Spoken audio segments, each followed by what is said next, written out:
The accounting equation serves as the fundamental bedrock of all financial reporting.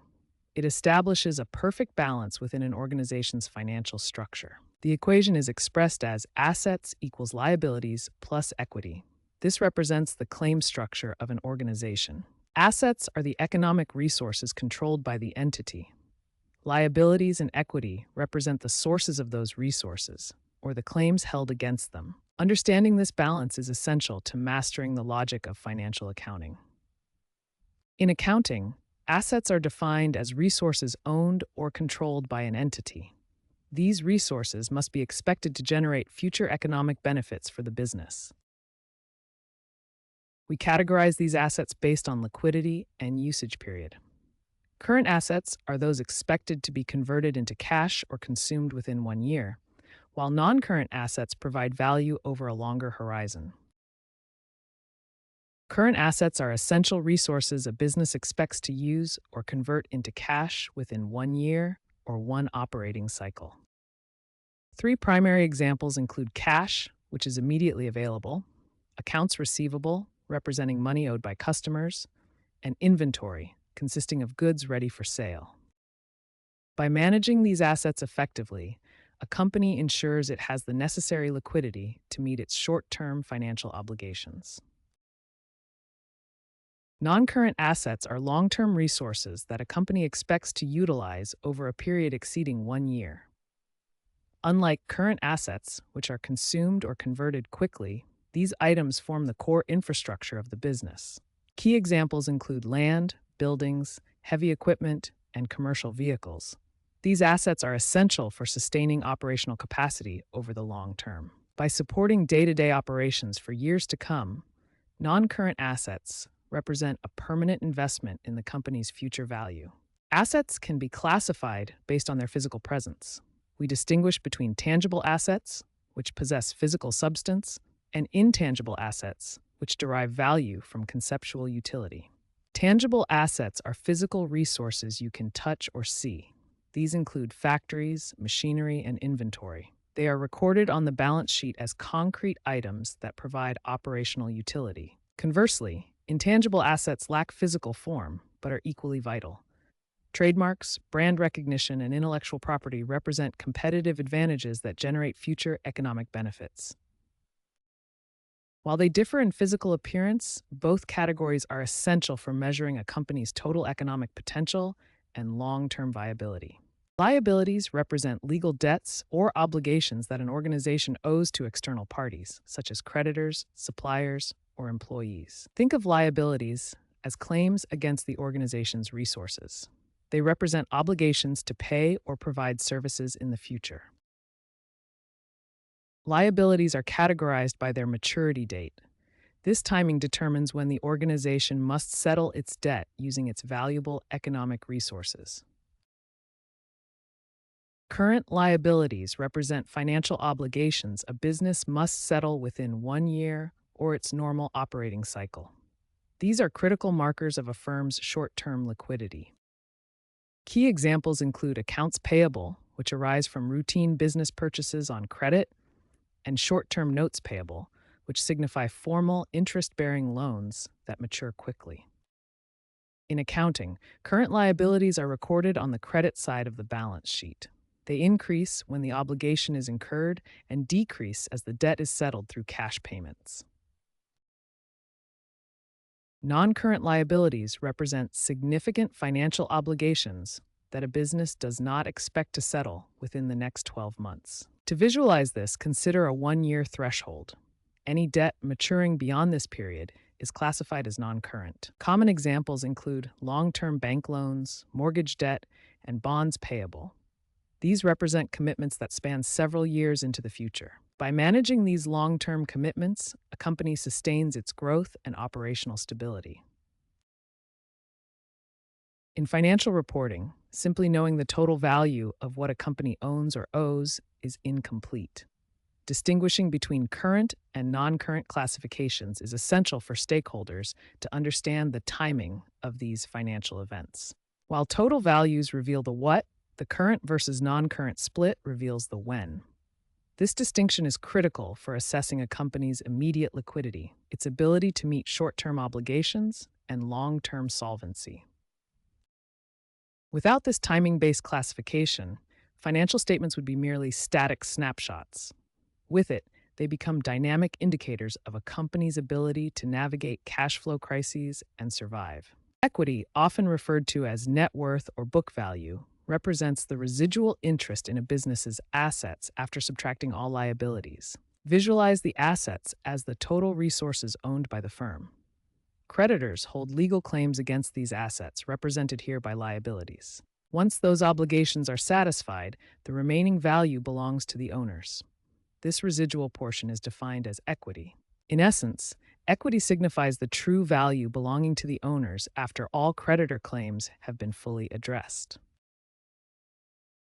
While the fundamental logic of the accounting equation remains constant across all businesses, the terminology used for equity changes based on the legal structure of the firm.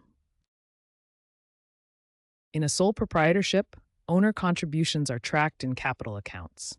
In contrast, corporations use common stock to represent initial investment and retained earnings to reflect accumulated profits. Despite these different labels, both structures aim to capture the same economic reality. The sum of owner contributions and the business's retained profits constitutes the total equity of the enterprise.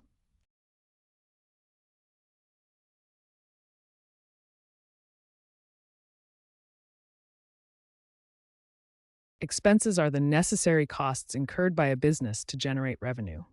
These include expenditures such as rent, utilities, and employee wages. Because these payments represent an outflow of assets or an increase in liabilities, they directly reduce the company's total equity. In the accounting equation, we treat expenses as a deduction from the value that shareholders or owners hold in the firm.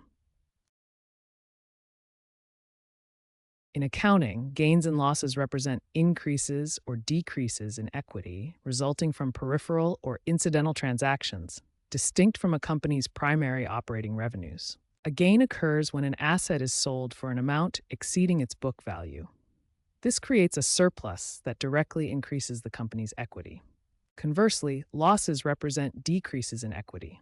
These arise from activities like asset write-downs or unfavorable legal settlements, where the economic value of an asset or resource is diminished. By distinguishing these peripheral events from daily operations, businesses maintain a more accurate reflection of their true financial standing. The accounting equation is the foundation of financial reporting. However, to capture the full picture of an organization, we must look deeper into the equity component. Equity is dynamic, changing constantly as the business operates. By expanding this component, we reveal the specific activities that drive organizational value. This expanded form accounts for revenues and gains that increase value, balanced against expenses and losses that consume it. It also captures the impact of owner investments and distributions. This illustrates the true, evolving nature of organizational worth. Negative equity occurs when an organization's liabilities exceed its total assets. Mathematically, this forces the equity component of the accounting equation into negative territory. Consider the case of a student incurring debt for higher education. Initially, the loan is recorded as a significant liability. While physical assets may be minimal, the investment is justified by the future earnings potential generated by the degree. This intangible asset is expected to eventually offset the debt. Thus, negative equity is not always a sign of insolvency, but often a temporary state resulting from an investment into long-term growth. Not every business transaction results in a change to total equity. The accounting equation must remain balanced, but the internal composition of assets and liabilities can shift without affecting net worth. Consider purchasing equipment with cash. You are exchanging one asset for another. Cash decreases, but equipment increases by the exact same amount. Because total assets remain unchanged, equity is completely unaffected. The equation stays in perfect balance. Similarly, when settling a liability using cash, both your total assets and total liabilities decrease simultaneously. Since both sides of the equation drop equally, the resulting equity remains unchanged. Understanding these neutral transactions is vital for accurate financial analysis, as they distinguish mere rebalancing from genuine wealth creation or erosion. Viewing the accounting equation through the lens of sources and claims clarifies business finance. Assets represent the company's power to operate, while liabilities and equity are the claims against those assets. Assets serve as the source of a company's productive power. They are the resources that enable operations. In contrast, liabilities and equity represent the specific claims creditors and owners have against those assets. Liabilities constitute the legal claims held by creditors, while equity represents the residual claim belonging to the owners. By identifying assets as sources and liabilities plus equity as claims, you gain a dynamic view of how a company creates and maintains value. To manage the increase and decrease sides of each account, accountants use T accounts. These visual tools help track every debit and credit for a specific account. The left side is always the debit side, and the right side is always the credit side. This systematic approach ensures that the accounting equation remains perfectly balanced after every single financial transaction. In our coffee shop application, we classify resources based on their expected duration of use. Coffee beans are a current asset, as they are consumed quickly. The espresso machine is a non-current asset, as it remains in use for years. These resources are funded by two primary sources: liabilities, such as bank loans, or the owner's initial equity investment. The fundamental balance remains. Every asset must be accounted for by a liability or equity source. Stakeholders use the classification of current and non-current items to calculate liquidity ratios. This analysis determines if a business can cover its short-term debts with current assets. By comparing these two, we assess if current assets are sufficient to satisfy short-term obligations. A ratio greater than 1 indicates a healthy liquidity position. This ratio serves as a vital indicator for day-to-day survival. It reveals the margin of safety the company maintains against potential cash flow crises. Ultimately, understanding these liquidity metrics is the most reliable way to judge a company's ability to navigate its immediate financial future. In conclusion, mastering the classification of assets, liabilities, and the components of equity is fundamental to reading financial statements effectively. Understanding that the accounting equation is the pulse of a business allows you to visualize how every operational decision impacts the organization's total value. By viewing financial data through this structured lens, you gain the clarity needed to navigate the complexities of modern business.